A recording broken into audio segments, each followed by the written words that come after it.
So for a while now, I've been really keen to make a video about tipping. It is something which has become more and more of a presence here in the UK over the past couple of decades, but I think particularly in the last few years, where previously tipping was a thing that existed and a thing that we did, but was maybe a response to kind of exceptional circumstances in a exceptional service in a particular, I don't know, transaction or restaurant visit, or I don't know, the bin man is particularly good, or person that delivers your newspaper, whatever it is, but it was maybe a response to particularly good service rather than something which kind of happened routinely. It's also something that we've seen a lot of complaint about in the US as well, where tipping seems to have made its way onto increasing numbers of transactions. Going to the US from living here in the UK, there is already a bit of a disconnect in terms of tipping culture from here to the UK.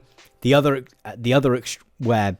where to not tip in the UK is still completely acceptable. However, the way in which things have moved is that increasingly now payment terminals have the option that you now have to click no that you don't want to tip. So there's very much a kind of shift towards nudging you in the right direction, that that's a thing that you should do and that it is awkward if you don't want to.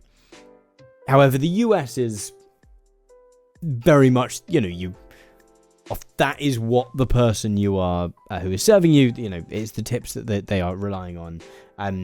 The complete other extreme being somewhere like Japan, where, there's a real pride in service culture being really strong there, and therefore tipping is something that is considered rude, right? The suggestion that had you not tipped, the service wasn't going to be the best standard.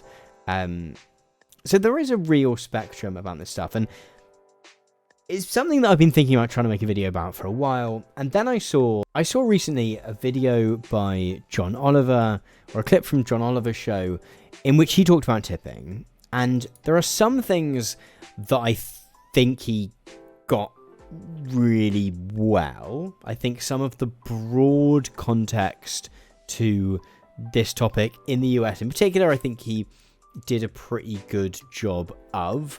However, there were some ways in which it's kind of like liberal, assuming well-intentioned view of things, maybe missed out some kind of slightly more macro changes that are happening in the economy, wherein tipping is really being used to undermine buying power and to pit customers and staff against one another, rather than allowing people to see the ways in which wages are being suppressed. Wayward historian correctly saying that, in the US, the market for kind of tipping having to exist is something that is legislated in, right? The hourly minimum wage for non-tipped staff being $7.25, which is, as Wayward historian says, criminally low. For tipped workers, it is $2.18. However, if you receive fewer tips than would take you up to the minimum wage, the restaurant or wherever it is has to pay you enough to match that. I mean, with a minimum wage which is ridiculously low already, right? So that's not exactly... And the way that used to kind of come out in the wash a little bit here in the UK is that it's only been since the end of last year that that the government in the UK has really made sure, and it's taken a little while to iron this out, but has really made sure that tips that people pay to a restaurant, for example, but to other businesses as well, do go 100% to either the individual person that you are tipping, or go into a kind of pool for whoever's like on shift that night or whatever. There have been a number of kind of scandals over the past decade or so, wherein Jamie Oliver's restaurants a few years ago, where they had to sort of pay a levy from their tips, I guess to kind of counteract the cost of the credit card transaction. And there've been a number of ways in which restaurants and other businesses have sought to kind of absorb tips themselves as a way of offsetting the fact that here in the UK, you know, you do have to pay national minimum wage, like the same amount that a non-tipped member of staff is paid. So I think the John Oliver video I was watching was really interesting in that one thing it does really well is to take consumer anger at the expansion of tipping in the US and kind of recontextualize it, right? It can be really frustrating if you are a customer of, whether you're going to a restaurant, whether you're ordering a delivery, whether you're taking an Uber, whether you're having a haircut, whether you're, you know, whatever it is you're doing. And it's mostly service tasks, which we kind of attach tipping to. But, you know, I know that I have, in the UK, been up to the bar to buy a drink and someone's poured me a drink and then it says, do you want to tip? Which traditionally in a pub environment in the UK would possibly be something you would do at the end of the night if someone's been, you know, very kind to you, or you know, the staff members you just kind of want to thank them for doing good job and being friendly, etc. Yeah, if you are a customer, it can be really frustrating to suddenly find yourself in this position where you are kind of expected to pay extra. And I think being in a position where the kind of sticker price of whatever you're buying, whether that's a drink or food or whether that's whatever else that might be, suddenly turns out to not be that. I think one of the real frustrations in the UK has been the extent to which tips are now often built into your bill at a restaurant. So you will go to pay, and when you get your sort of bill through, there'll be like maybe 12.5% of the cost of your meal just automatically added onto the bill. And like, you can ask to remove it, but that's pretty fucking awkward. So a lot of people don't. And so suddenly, you know, the price list you've had in front of you is different, is effectively not accurate. And that is even more the case in the US, where often you are choosing your tip, but the kind of suggested percentages which, you know, come around on that square up machine or whatever the POS system that they're using in the place you are is, and, you know, 20% possibly in the middle, and you've got higher than that and you've got lower than that. That can be really frustrating as a customer. It can feel like, you know, you're living in hard economic times and you're trying to plan how you spend your money, and then there's this like additional sort of fee that comes in. It can feel a bit like a sort of Ticketmaster situation where you've bought the ticket to the event you want to go to, and then you found out there's like these additional fees that come in, right? What this video does really well is to kind of recontextualize that a bit and go like, you know, come on, let's not be ridiculous. Let's remember that there are a lot of people in the US who are really reliant on those tips to kind of pay their bills, right? And that can be really difficult. And so, like, let's not complain too much that that is a thing we are having to do on the kind of customer end. And there are some really kind of heartfelt stories in there about people who really kind of are, you know, working tipped jobs and are still kind of struggling to make ends meet, right? That sometimes the once tax has been taken off both their wage and their tips, that is a real struggle. And one of the things that John Oliver brings up is the fact that it's become such an issue for tipped staff that one of the big pushes that Donald Trump made during his election was this idea of no tax on tips, like that tipped workers wouldn't have to pay tax on the amount they earn through tips. And this became such a big deal that I think I'm right in saying Kamala Harris also adopted a very similar policy. And John Oliver's video is great up until sort of around here, where towards the end he kind of says, and this is probably good for people who are tipped workers, because they are, at least that the part of the tip that you're paying to this worker is that all of it is going to them.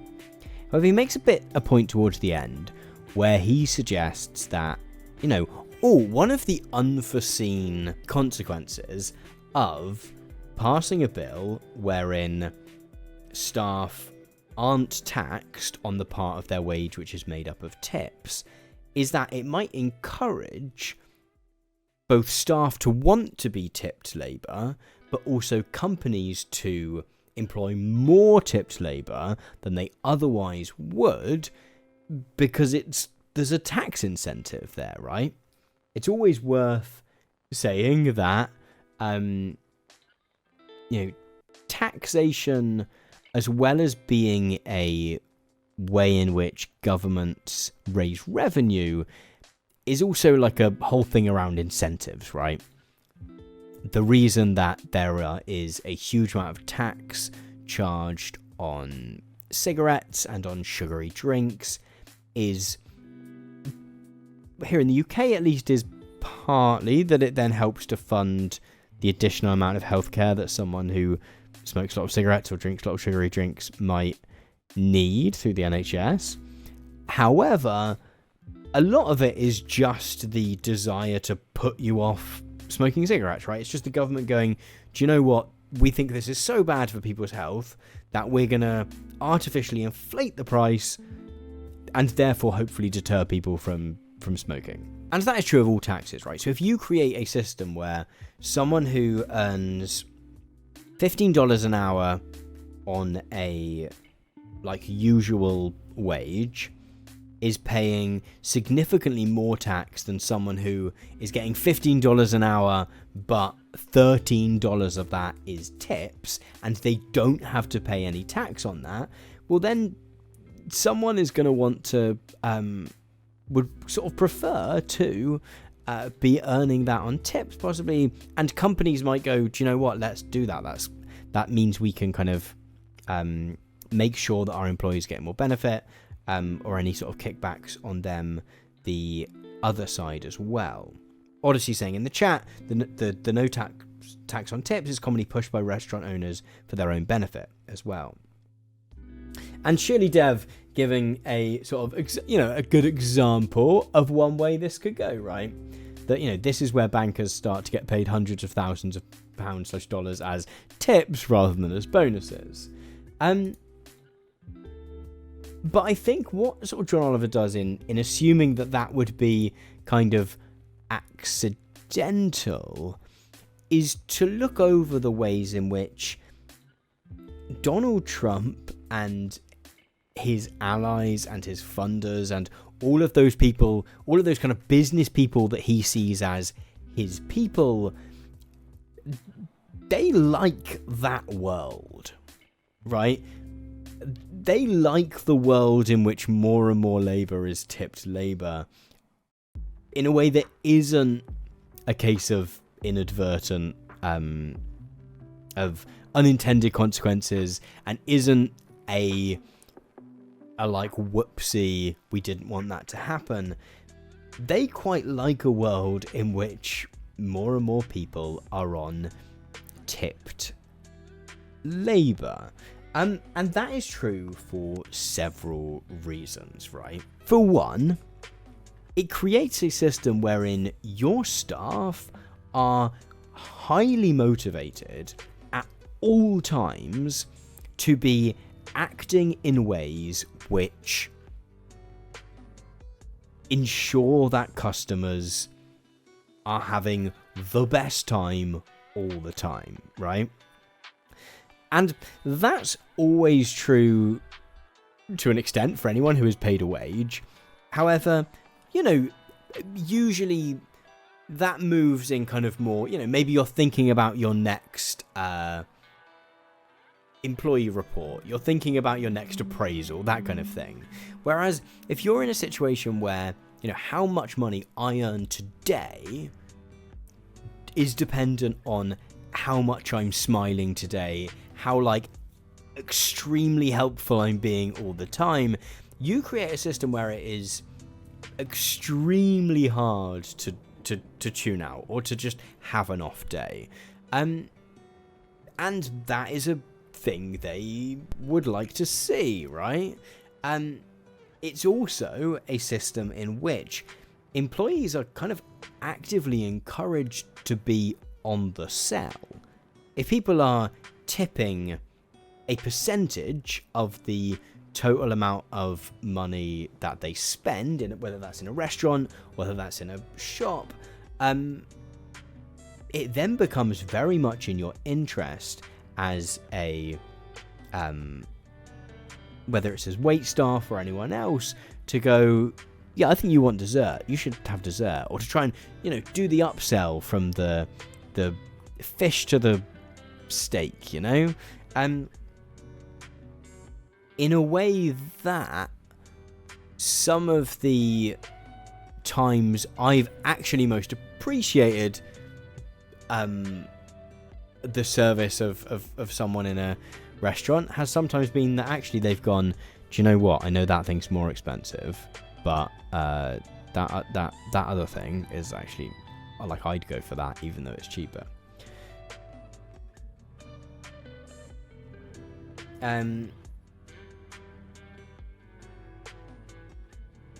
Odyssey 108 saying, you know, one of the challenges is that tipping tends to promote discrimination as well. Like, it is a system in which the people we would expect to kind of win in any kind of discriminatory situation are often likely to win, right? If you're suddenly being the attractive member of the wait staff, suddenly goes a long way. I mean, I was talking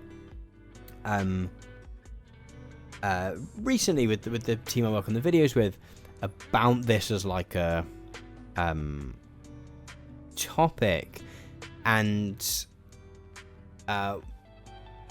Jack, who's recently kind of joined the team to do some sort of research and kind of logisticsy stuff as well, was talking about the fact that, you know, when he's been working waiting jobs, suddenly if you're really reliant on tips, then like what shift rotation you get and what, like, who you're working with each day can suddenly make a massive difference, right? And therefore it really changes the dynamics within a team at a place, because suddenly, I don't know, Brian's on or Betty's on, I can't think of names, and you go, oh no, we're gonna have fewer tips tonight because this person's on, and that's like not a nice place to be, right? And so it's beneficial and so businesses like tipping, like particularly the kind of people who are going to support Donald Trump for all of those reasons, they also like the fact that it takes a huge amount of risk out of the equation, right? If you are a restaurant owner and all of your staff are reliant on tips and you have a bad night, then a lot of the excess in terms of if it had been a really good night, you've managed to really reduce your losses by the fact that actually everyone only needs to be paid minimum wage. Whereas the staff get to benefit if it's a good night, because hopefully they'll get more tips and they'll get to take that home with them. But if you'd already kind of committed to paying your staff, I don't know, 20 quid an hour or whatever, and said we're going to keep all the tips, if that was a system that existed, then the business is suddenly on the hook for all of the risk. And so a system wherein people's actual wage is lower and they are more reliant on tips is not only one where all the staff are incentivized to constantly be doing their absolute best in a way that, we sort of hope that everyone kind of does their best or whatever their job is. A lot of the time that would be a nice world to live in. However, maybe pushes that to a slightly unhealthy place. It also creates a scenario in which, more of the financial risk of how things go each evening is on the employees rather than on their employer. Temple Guard saying Trump supporters see tips as a way to punish labourers by withholding the tip. Yeah, maybe there is also that aspect of it. We've talked a lot on this channel before about there is a real cruelty to Trumpism, right? That just last week we were talking about Donald Trump's decision to reopen Alcatraz, or at least explore the possibility of reopening Alcatraz, and the extent to which Trumpism is kind of has this built-in cruelty thing to it. There's a lot of it is rooted in a kind of status anxiety of wanting to feel better than people. And so Trump supporters who are going to find themselves as customers in restaurants or wherever it is, whether it's people delivering stuff to your house like Postmates or I don't know what your equivalent in the US of a system like oh goodness, what's it called, like Hermes, whatever that's called now, every the delivery service, also creates a system where they get to wield a little bit of power.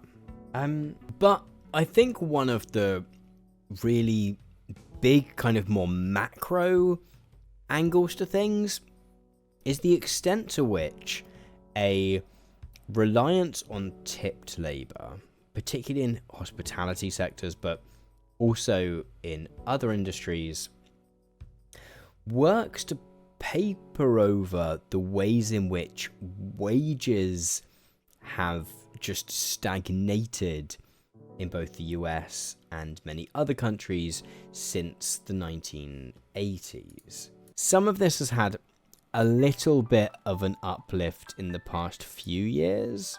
There are, a bunch of charts here on the Economic Policy Institute website, and I know they've changed the ways in which they talk about wage stagnation in recent years. They've talked about the fact that it has gone up a little bit.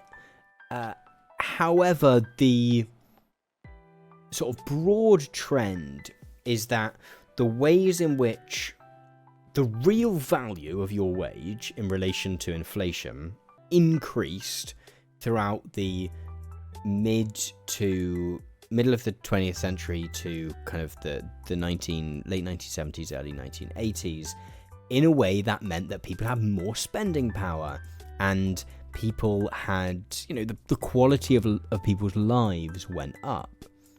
However, more recently that hasn't happened. There's this famous chart this is 10 years old now, but in the US where the productivity line continues to go up, hourly compensation flatlines, because so much more of the money is just going to that top 1%, right? To the millionaires and the billionaires, as Bernie Sanders would say. Middle wages here, have had the occasional bit of uplift, but have broadly stagnated when we look at very high wages. And this creates a really, really difficult problem if you are an industry like hospitality, because if you were to pay the staff of your restaurant or your delivery company or your takeaway company or your hairdressing company, like whatever the kind of tipped industry that you are working for, if you wanted to pay people properly and actively reflect that in the price, you would very quickly get what often gets called sticker shock, right? Because people would come into your restaurant and go, "Oh, whoa, that's a pricey burger," and then they might just leave, right? Or they would say, "Oh no, the cost of an Uber is really expensive. Why would I ever use Uber rather than a normal taxi? Ubers cost a fortune. Why would I ever use this particular delivery company? It is very expensive." And so relying on tips to be a significant part of your employees' kind of pay reward allows you to avoid that kind of sticker shock by kind of allowing people to come in on a bit of a wedge, right? In that the initial price on the menu or the list of services, whatever it is, can be lower, so that the final 10, 20, 25% becomes like, "Oh, okay, I guess I'll pay a little bit more," rather than and they rarely have to kind of see that price right in front of you, whilst at the same time still allows them to not be paying more to staff. And so in an economic sense, it allows businesses to play their customers and their staff off against one another. And often there's like a real cyclical aspect to those things, right? The reason that's like, because companies are massively worried about sticker shock these days. It's the same reason we have so many subscription models.